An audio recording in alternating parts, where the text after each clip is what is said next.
This is Math 131, section 5.2. We talked about the natural numbers being 1, 2, 3, 4, etc. If we talk about whole numbers, we're going to include 0. Okay, so the set of whole numbers contains a set of natural numbers and the number 0. Okay, so the whole numbers are 0, 1, 2, 3, 4. We need a quantity that represents no things, so that would be 0. Okay, so it starts with 0 and then it keeps going. Okay, and the next set we talk about are called integers. Integers include all of the whole numbers, okay, so 0, 1, 2, 3, 4, etc., but also includes the negatives, like -1, -2, -3, -4. And now the ellipsis goes the other way, because we can go to -5, -6, -7. So those are integers. They don't have any fraction, they're not fractions, they don't have any decimals. So think of any number, positive or negative or 0, that doesn't have a decimal. Okay. We can say on the number line, the positive numbers extend to the right from 0, and the negative numbers extend to the left from 0, and then 0 is in the center. Okay, so here, this is called our real number line, and what we have is the real numbers are everything on that line, not just the 1, 2, 3, 4, 5, 6, or -1, -2, but everything in between too, like fractions and things in between. So the numbers that we mark off are the integers 0, 1, 2, 3, 4, 5, 6, etc., and then -1, -2, -3, -4, -5, -6, etc. But the real number line includes everything in between those two, so it's kind of this continuous line where we can pick any point in here, say 0.32 or something like that, okay, or square root of 2, which is 1.414, etc. So the real number line contains all of the numbers, not just the integers. Okay, positive integers extend to the right from 0, equally spaced, so that would be 1, 2, 3, 4, 5, 6. The negative integers extend to the left from 0 using the same spacing, so there's -1, -2, -3, -4, -5, -6, etc. Okay. So the real number line contains integers and all other real numbers that are non-integers, okay? And the line continues indefinitely in both directions. That's kind of what the definition of a line is. It continues in both directions forever. Okay, let's talk about inequality. This symbol means greater than, is greater than. This symbol means is less than, okay? So when you see this sign, greater than, the bigger number is going to be here and the smaller number is going to be here. Okay. When you see less than, the smaller number will be here on the left and the bigger number will be on the right. And one way to remember that is kind of like the alligator eats the bigger number. So the bigger number would be on the side of the open mouth, if that's an alligator's mouth. Okay. On the number line, numbers increase as we go from left to right.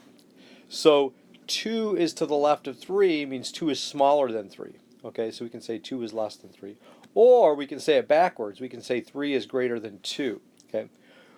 So another way to remember that, I said the alligator eats a bigger number, or we could say the symbol always points to the smaller number. The point would be this thing, points to the smaller number. Okay, so here, this is pointing to the 2. That's smaller. Here is pointing to the 2. Now, a thing about inequalities, you can read them backwards too. So 2 is less than 3, we could read backwards as this. 3 is greater than 2. Okay. If you read it backwards, you're going to read the inequality symbol backwards too. So 3 is greater than 2, okay, and that's this. Okay, so our first example, -7 and 8. -7 is going to be less than 8 because it's to the left of 8 on the number line, so we'd put a less than there. Okay. -7 and -8. -7 is going to be to the right of -8 on the number line, so -7 is actually bigger than -8. As we get to larger negative numbers, the numbers get smaller. Okay. -7 is less than 0 because that's to the left of 0 on the number line. Okay. And then -7, -4. -7 is to the left of -4 as well, so it's less than -4. Okay. So the larger the negative number, the smaller the number is. Okay. Kind of the opposite with than the positive. Okay, when we talk about addition of integers, we can do this geometrically using a number line. Okay. And the way to do that is begin at 0 on the number line. Okay. Represent the first number, the add-end, by an arrow starting at 0 and going to that number. Okay, so we draw an arrow to that number. Okay, and then if the addend is positive, draw the arrow to the right because we're starting at 0, right? And if the addend is negative, draw the arrow to the left. Okay, so we would go from 0 to our first number. Okay, our next step is from the tip of the first arrow, draw a second arrow to represent the second addend, the number we're adding. Okay, if we're adding a positive number, that would be the number we're adding. Then draw the second arrow to the right, and if we're adding a negative number, we draw the second arrow to the left.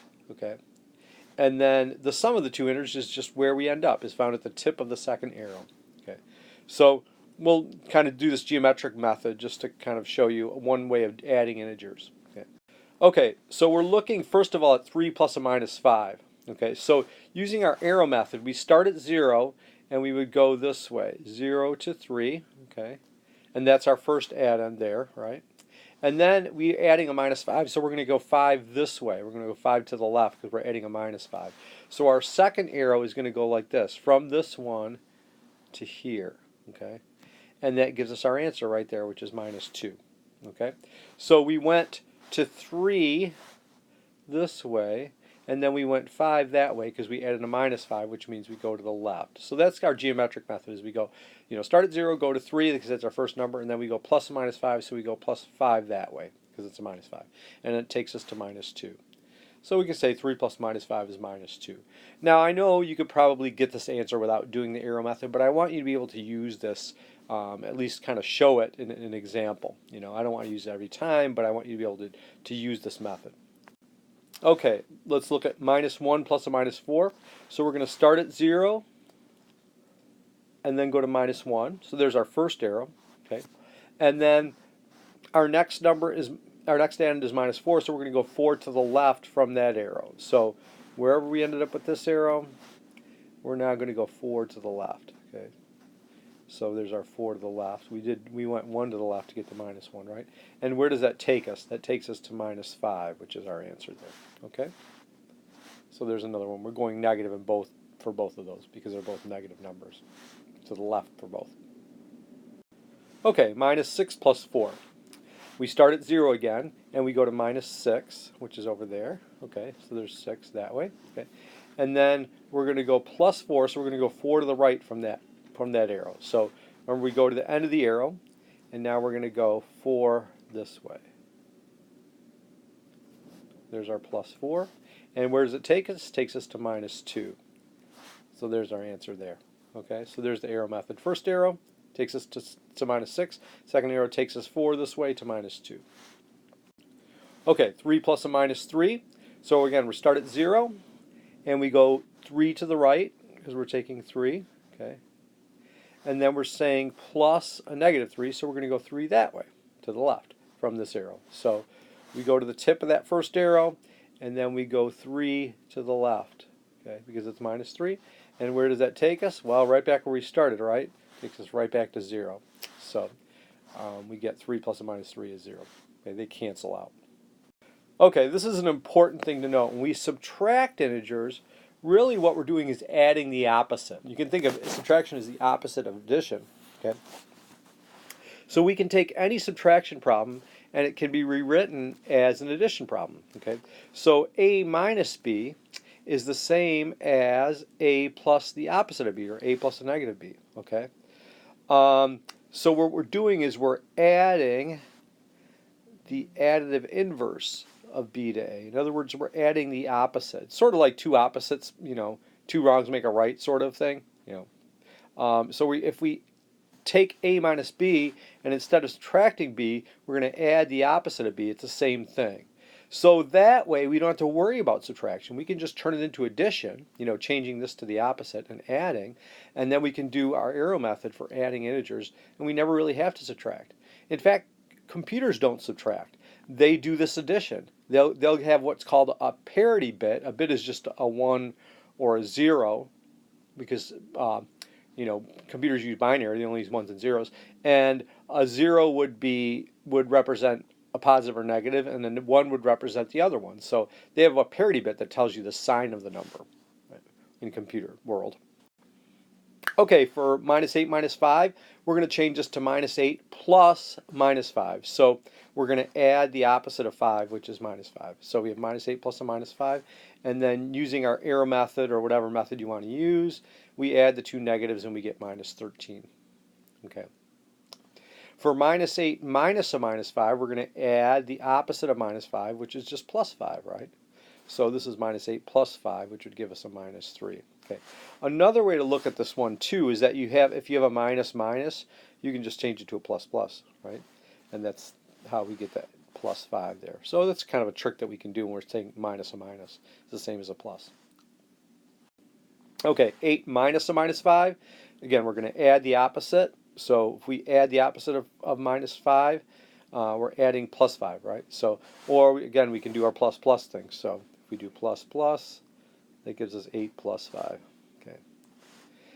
And then our last example, we're looking at 8 minus 5, which is the same as 8 plus a negative 5. So we're going to add the opposite of 5. Okay. And then 8 plus a minus 5 is plus 3, using whatever method works for you. Okay.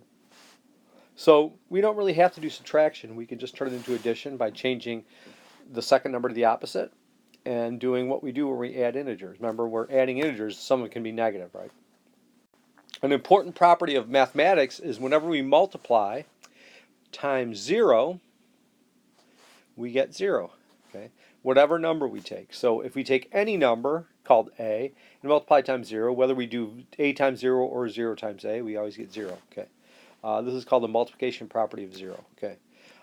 It's important in our discussion of multiplication of integers because when we try to solve things that are equal to 0 and we're multiplying a bunch of things, we can say one of those things has to be 0. So that is actually a very good property to have. Okay, so it indicates that the product of 0 and any number is 0. So 3 times 0 is 0. Negative 1 times 0 is 0. X times 0 is 0, whatever x is. Okay, so anything times 0 gives us 0. Okay, let's look at some rules for multiplication. Okay, if you're taking the product of two numbers means you're multiplying. Okay, if they have like signs, that means they have the same sign. Positive times a positive would be 3 times 5, for example. Negative times a negative would be a minus 1 times a minus 7. Whenever we do that, we get a positive answer. So the product is always a positive number when they're the same sign. Okay. Product of two numbers with unlike signs, for example, a positive times a negative or a negative times a positive, is a negative number. Okay, so for example, let me write down an example here. 3 times 5 is 15, right? Minus 3, I'm going to put that in parentheses so we know that that's a negative number. Same with this one. Minus 3 times a minus 5 is also 15 because we're taking a negative times a negative. If you take minus 3 times 5, you get minus 15. See, one's positive, one's negative. And if you take 3 times a minus 5, you get minus 15. So there's two with unlike signs. Okay. Okay, so here it might be helpful to remember our multiplication tables, our times tables. If you don't remember what multiplication is. It's repeated addition. We're just adding the same number over and over again. Like for 7 times 8, we're adding 7 8 times, or we're adding 8 7 times. So we could say count by 8, 8, 16, 24, 32, 40, 48, 56. We get to 7. When we count by 8s, we'll get to 56. Okay, or if you count by 7s, you go 7, 14, 21, 28, 35, 42, 49, 56.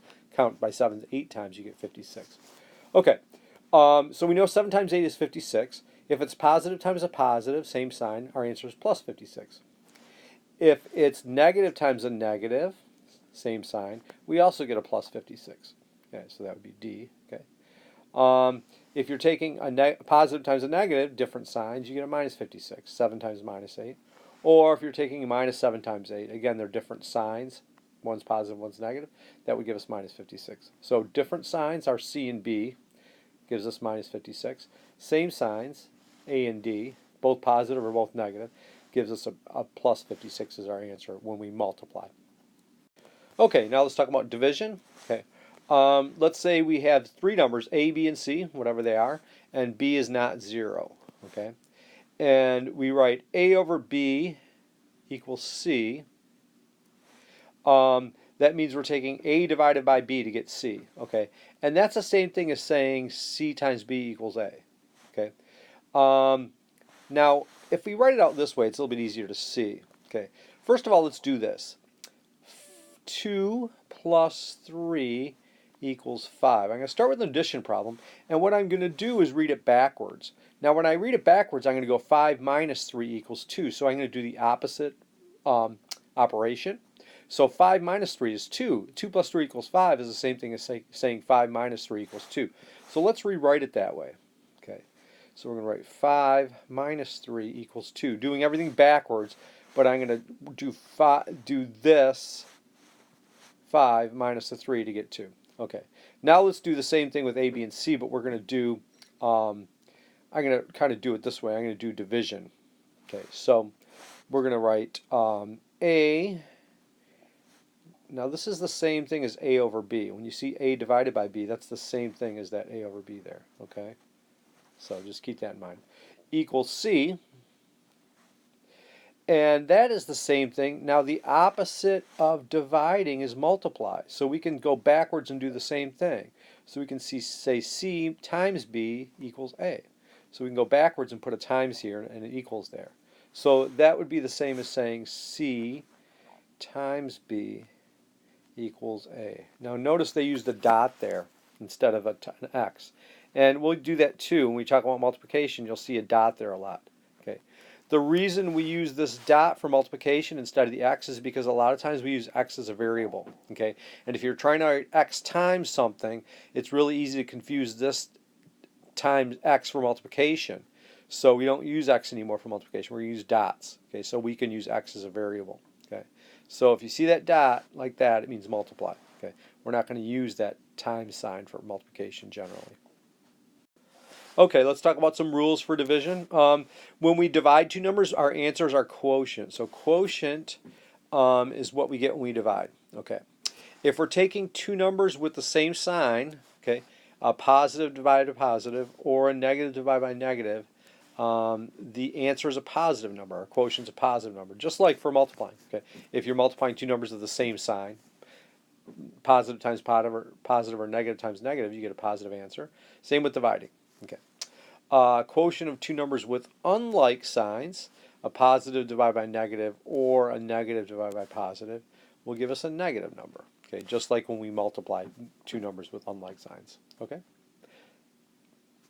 Okay, now if you forget how to get 63 divided by 9, we know 9 times 7 is 63, write it out as a division problem. So write it out as 63 divided by 9 equals, right?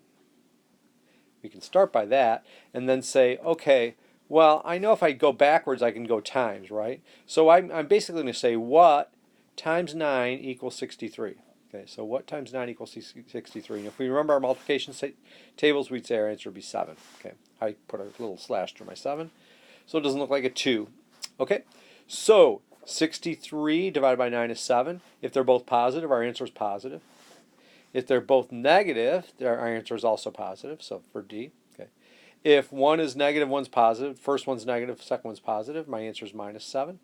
If the first one's positive, the second one's negative, my answer is also minus 7. So same sign, answer is positive. Different signs, my answer is negative. Okay, but in either case, you're going to get a 7 or a minus 7. Okay, let's talk about exponents. Remember we said multiplication is just repeated addition. So 2 times 3 would mean we're adding 2 3 times. Well, for exponents, we're doing repeated multiplication. Okay, so for the expression 5 squared, or 5 to the 2, what we're doing is we're multiplying 5 2 times. Okay, that 2 is called our exponent. Okay, that tells us how many times that we are adding a number. Okay, and then the 5 is called our base. Okay, and that's the number that we're multiplying. Okay, so the base is the number we multiply. I'll just use this sign for number. That's the number we multiply. Okay, and the exponent tells us how many times we multiply that number. Okay, so we're going to multiply 5 2 times. 5 times 5. Okay.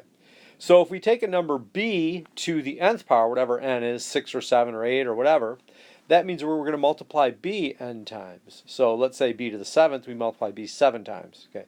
For n, we're going to do however many n is. Okay, so we're multiplying b over and over again until we get to n times. Okay.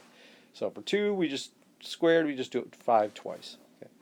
Okay, so for our example, 5 squared would be 5 times 5, which is 25. So we multiply 5 twice. Okay, let's do another example. Let's say we have 3 to the 4th. Okay, so 3 to the 4th would be multiplying 3 4 times. I can use that dot for multiply. Okay. So again, that 3 is our base. That's what we're multiplying, and this tells us how many times we're multiplying. So 3 4 times is 3 times 3 times 3 times 3. 3 times 3 is 9, times 3 is 27, times 3 again is 81. Okay, so 3 to the 4th is 81. Okay, now let's talk about order of operations. When we're doing a bunch of stuff in a row, there's a certain protocol for how we do these things. We don't just do these as we see them. Okay, we do grouping symbols first. We always do parentheses or other grouping symbols first. Okay. Then, so that's our first step. Okay.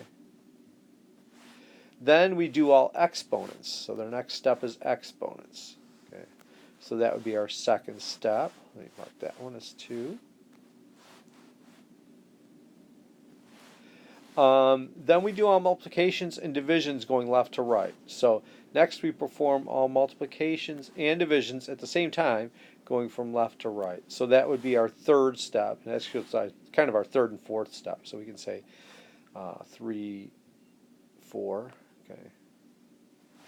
And then our last step would be to do the additions and subtractions going from left to right. So we do additions and subtractions together just like we do multiplication and division together. Okay, so that would be 5, 6. Okay. And if you remember this from school, from high school or middle school or whatever, is please excuse my dear Aunt Sally. PEMDAS. PEMDAS would be our order of operations. And we can say that means, a way to remember that is please excuse my dear Aunt Sally. Okay, and there's other acronyms for this, but that's one way you can remember that. But remember, parentheses are first, so that's the P. Okay. Then exponents, so that's our E. Okay. Then multiply, divide together, so that's our 3, 4. Okay, so those get done together, steps 3 and 4. Okay. And then addition, subtraction is 5 and 6. So that's how we get that PEMDAS, or please excuse my dear Aunt Sally. Okay, that's the order of operations as we go through. And every time you go through one of these steps, 1 or 2 or 3, 4 together, or 5, 6 together, you're doing a pass-through from left to right. So you do a pass-through checking parentheses and then go back to the beginning and start over, left to right. And then you check for exponents and do them, okay, and then start over. Then you do all the multiplication, go back to the beginning and do the multiplication division as you go through, and then start over. And then finally we do the additions and subtractions together as we go through, and then we're done. Okay. So let's look at this example. We don't have parentheses here, but we have 100 minus 3 times 5 squared plus 8. Okay, so we don't have parentheses, so we don't have to worry about that, okay, as we go through here. So the first thing we're going to do is look at exponents. Okay, so since we already looked at parentheses. So we go through and we see an exponent that's 5 squared, so we do that first. Okay, so this would be the first thing we do. Okay, and we get 5 squared, we get 25. Okay, so there's our first pass through. Okay, now we go through again. Okay, we're not going to do the minus or the plus yet because we still have a multiply. Okay, so now we're doing multiplication division together. So we're not going to do 100 minus 3. We're going to do that 3 times 25 first. Okay, we're not going to do the plus 8 either. Okay, so our next step is to do the multiplication division, which is we just have that one multiply. So that gives us 3 times 25 is 75. Okay, so there's our next step. Okay, and then as we go through a third time, we do addition subtraction in order. So the first thing I do is subtract. So we always go left to right. So our first step would be in this line would be the minus. okay, would be first. So that gives us the 25, okay. So 100 minus 75 is 25. And then finally our last step would be that plus 8. So 25 plus 8 would give me 33. So we do this step. Oops, not there. There. It gives us 33. Okay. So this was our, just to kind of correspond, well, I'll just write the steps. This is our first step, right? This is the 5 squared. Our second step is the 3 times 25. Our third step is the 100 minus 75. And our fourth step is the 25 plus 8. Following that order of operations, please excuse my dear Aunt Sally. Okay. Multiplication, division go together. Addition, subtraction go together. We didn't have a p, so we didn't have to worry about that. So we did the exponent first. Then the multiply, we only had one multiply, we had division. And then we do the add, subtract together. So we do this first and then that one. Okay, do them in order left to right. Okay, we'll look at examples in class. We'll look at things with parentheses a little more complicated just to get a better idea of how we would apply our order of operations. But if you remember, please excuse my dear Aunt Sally. I just crossed out the P here because it didn't apply to this problem, but we generally keep that there. Okay. So we'll look at things with parentheses and grouping symbols so we can get a better idea of how we apply our order of operations to more complicated expressions.